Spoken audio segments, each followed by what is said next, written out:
Hello my dear friends, how have you been? I'm Alfather and today I'm going to answer a question posed by one of my patrons from Mr. Dean Campbell, who asked me, how did Odin become the Alfather? Who created the Alfather, or how he came to be? How was it that man elevated him to that position and why? Quite the big question, but very good one. I will greatly summarize my answer today because I've made several videos on the figure of Odin, as well as a lot of videos about other deities and Norse myths in general, where I end up giving a lot of information precisely concerning Odin.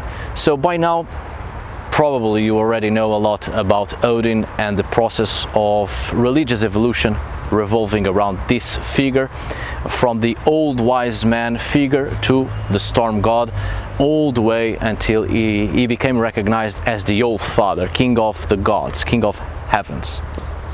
But before we start this video, I'm sorry, I never go straight to the point, I know, but I would like to take this opportunity again to help another friend.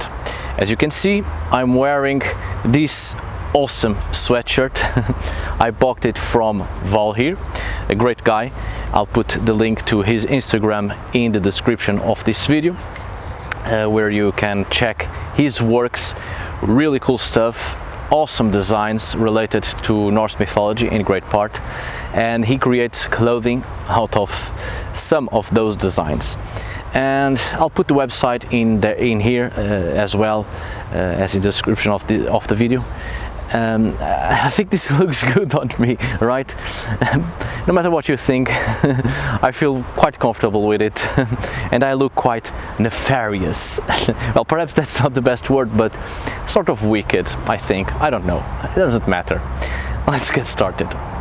In a few words, I'll try to greatly summarize this subject. So, Odin was a continental Germanic deity, Wodanas, right? A sky god of the weather, storm and wind, rapidly evolving to a war and death god among certain Germanic tribes, as Golden among the Lombards, for instance, and Woden, Wotan among others, and brought into the British Isles by the Saxons, Woden, named in Old English Woden or Waden.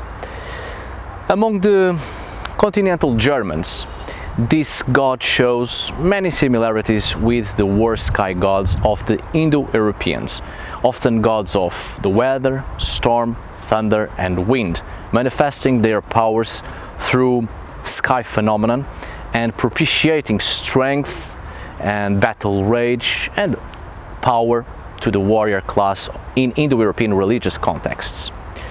Odin reflects that same sort of religious and philosophical concept, and he seems to have been originally a sky god of war introduced by Indo-Europeans in Central Europe at least. Ancient European religious perceptions before Indo-Europeans, let's call them pre-Indo-European peoples, seem to have revolved around two main archetypes which dwelt in the mysterious depths of the unconscious mind of man. The Great Mother figure and the Old Wise Man figure.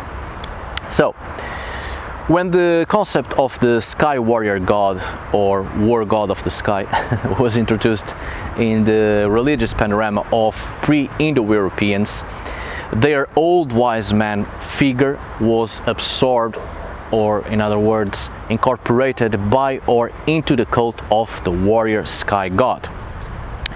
There is a fusion of sorts between the warrior sky god and the old wise man, which gave rise at some point to Wodanas, a god of the sky linked to war, battle rage, battle frenzy, wind and death, and with the traits of the primordial old wise man. This pre-Indo-European old wise man figure, much like the mother goddess figure, was surely already connected with death.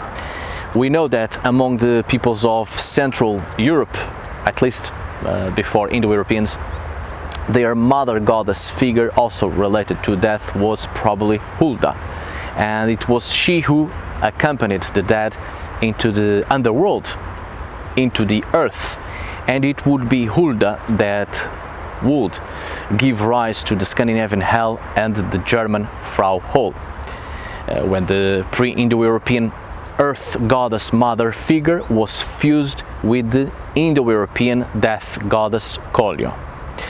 So the old wise man would also most likely have a part to play in death alongside this mother figure. Wodanas, who later became Odin in Scandinavia, is the fusion between two different cultural, religious conceptions, probably more than that. And that is also reflected in the wife of this god, a marriage with the great mother figure, propitiator of fertility, peace and plenty, as well as rebirth, connection with death and the burial, womb of the earth. Among the continental Germans, she was Freya or Freya, and in Northern Europe, Frigg or Froya. The cult of this god was brought into Scandinavia somewhere around the Iron Age, during the migration period, to be more precise, and there he was named Odin. Although during the Bronze Age there were several cultural exchanges, and this god was probably already known by then, but its cultural impact in Scandinavia did not yet take root by that specific period. He is a sky god, no doubt about that, or became a sky god due to the Indo-European religious influence, and his cult in Scandinavia was mainly within the nobility, a god of the elite who absorbed many names and qualities of local deities, hence the possible reason why Odin has more than 100 names. And his many qualities, attributes and traits once belonged to local deities, incorporated into Odin's cult, as this cult of the elite spread and was subjugated upon the elite's subjects. He was greatly worshipped among the warlike elite, among lords and warriors of high birth, not common warriors, but warriors of high birth. He was mostly praised by skalds, poets, in courts, precisely because the skalds' patrons were members of the nobility, royalty even. So skalds would obviously praise Odin quite often during the Viking period to please their wealthy patrons, and thus Odin became the god of the skalds as well, hence being the god of poetry and inspiration. But he was already a god of inspiration before reaching Scandinavia, but inspiration through ecstasy, and I'll put a note in here. And the inspiration factor was enhanced among Viking Age skalds when this inspiration was related to the creation of poetry. As you know, the importance of the spoken word among Scandinavians was a major cultural factor. Poetry was the most important artistic expression during the Viking period in Scandinavia, obviously. Skalds, poets, were responsible for keeping the oral traditions flowing, alive and never to be forgotten, and they were also responsible for creating even more myths and tales, always adding new subjects according to the poems they recited. Because skalds, poets, had the power of the word. It was them who first recorded on parchment all the tales from the oral traditions that reached our days. Since they had been praising Odin for quite some time and quite a lot, most accounts naturally have Odin in them a lot. And a great emphasis was given to Odin during the late Viking period. So, as said before on other videos, the idea that pre-Christian Scandinavians worshipped Odin as their major god is absolutely wrong. Odin was mainly the god evoked by skalds, by poets, and it was mainly a literary phenomenon, especially after the Viking period, already during the Catholic period of Iceland in the 13th century, when Snorri Sturluson gives a lot of emphasis on the god Odin.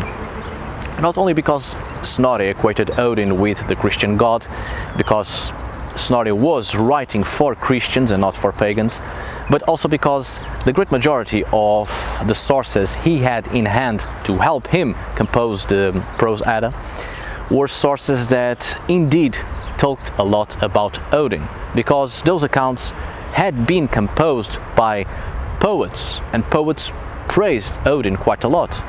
And obviously these sources come down to us in this manner, which gives us the belief that Odin was indeed the major god among pagan Scandinavians.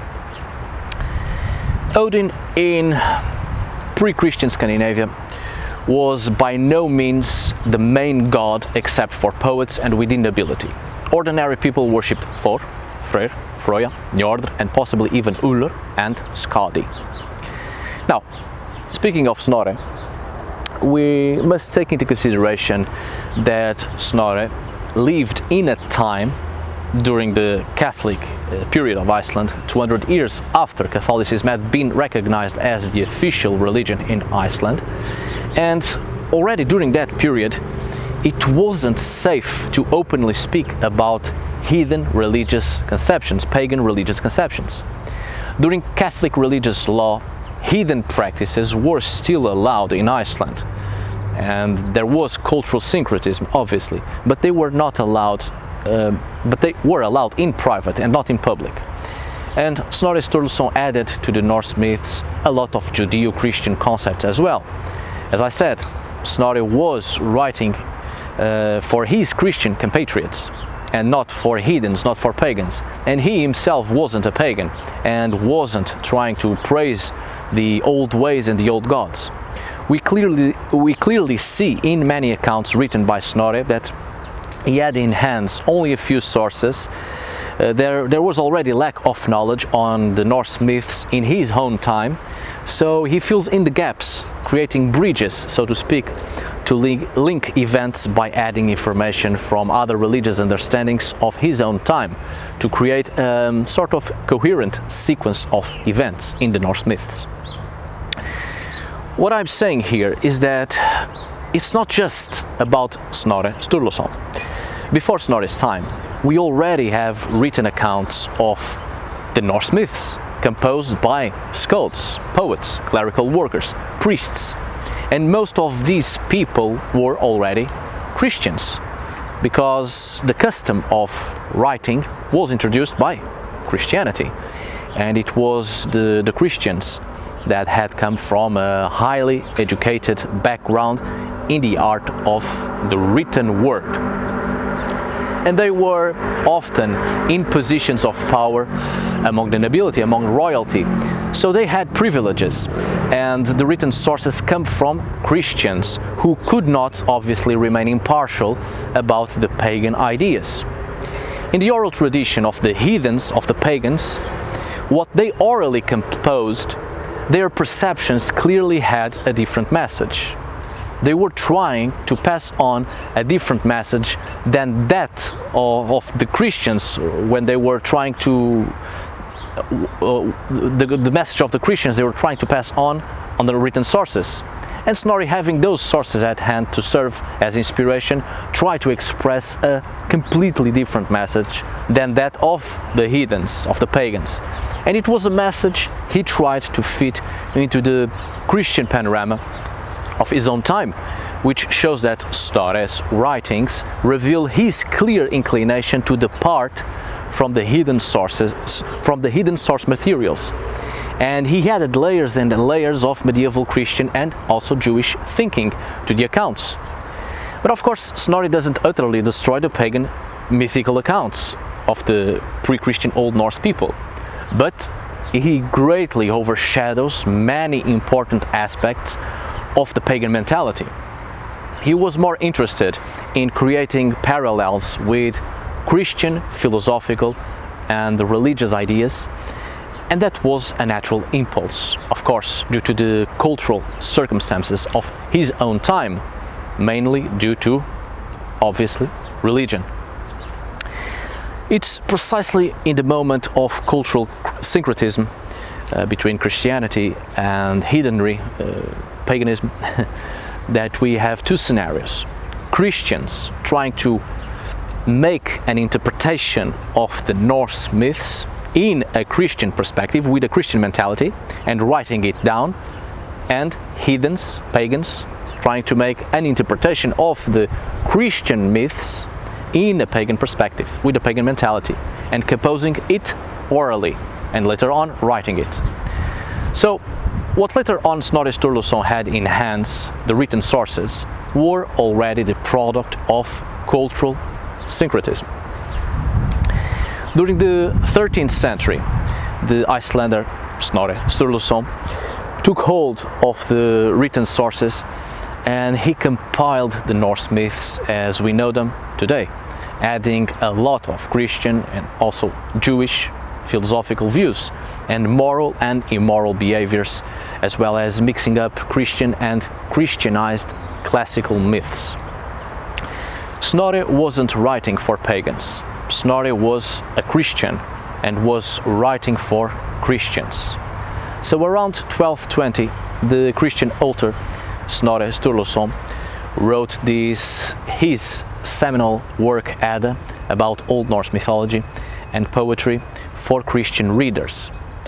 Snorri seems to have been motivated by the wish to show how his pre-Christian forefathers had already anticipated Christian learning in their myths and poetry.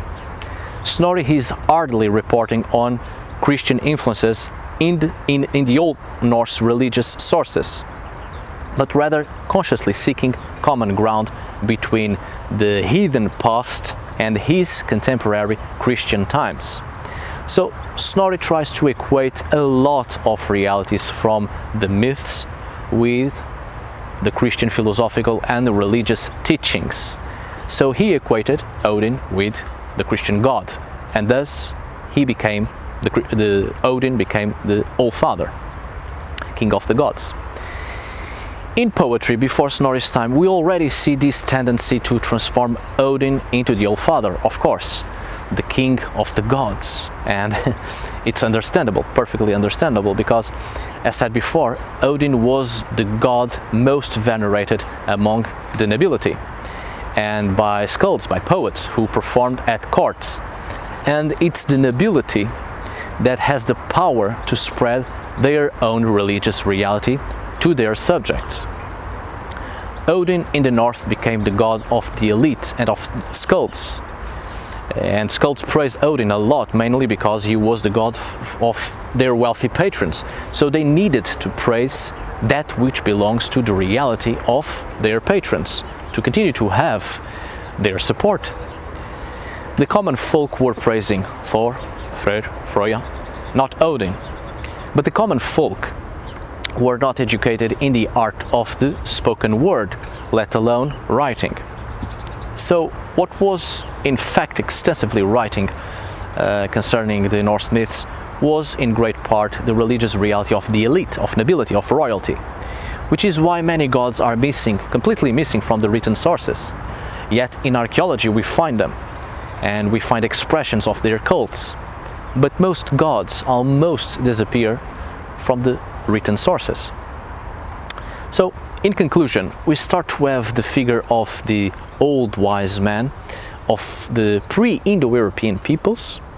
Then, with the influence of the male sky gods of war of the Indo-Europeans, the old wise man figure, who was originally an animistic expression of the powers of life and death, the breath of the world, the wind of the earth, whose power fertilized the earth goddess. Well, this figure eventually transformed into a sky god as well, of war, death, battle frenzy, and such aspects greatly praised by the warlike culture of the Indo-Europeans. He becomes Wodanas at some point and is fused with Tiwas, the sky god of justice, war, and the actual king of the skies of the old Germanic peoples, of continental Germanic regions. Tiwas was known in Scandinavia as Valhyr. It was he who ruled from the skies. Tiwas wasn't just a god of the sky, but also of the storm, of thunder and lightning, which was the expression of his power. until his position as a chief deity, a ruler god, was shaken by the rise of the cult of Thor and Odin. Odin, as the god of warlords, god of wisdom, wind, storm and death, replaced Tyr as chief of the heavens, and Thor took over the role of warrior and champion of the gods. The warrior culture of the Indo-Europeans eventually reached Scandinavia and changed a lot the indigenous Scandinavian gods. And it was Wotan, who was the most important god of the continental Germanic peoples during the migration period. Not as the king of the gods, but as the personification of the war chief, the war band leader, the chieftain, a god of battle rage,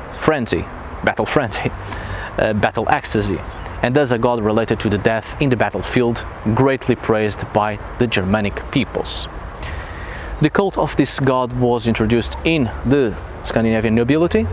After all, he was a god of the nobility, of the elite, of the chieftain, and in Scandinavia he became Odin. But again, he was only quite famous and greatly praised among the elite, while Thor, Freyja, Njordr, possibly even Ullr and Skadi, as said before, were still the gods highly praised by the Scandinavian population. Because, let's face it, most people did not belong to the elite, to nobility, and were not warriors, but farmers, craftsmen, fishermen, hunters, foragers, people who praised life and fertility above all else because they needed it to survive.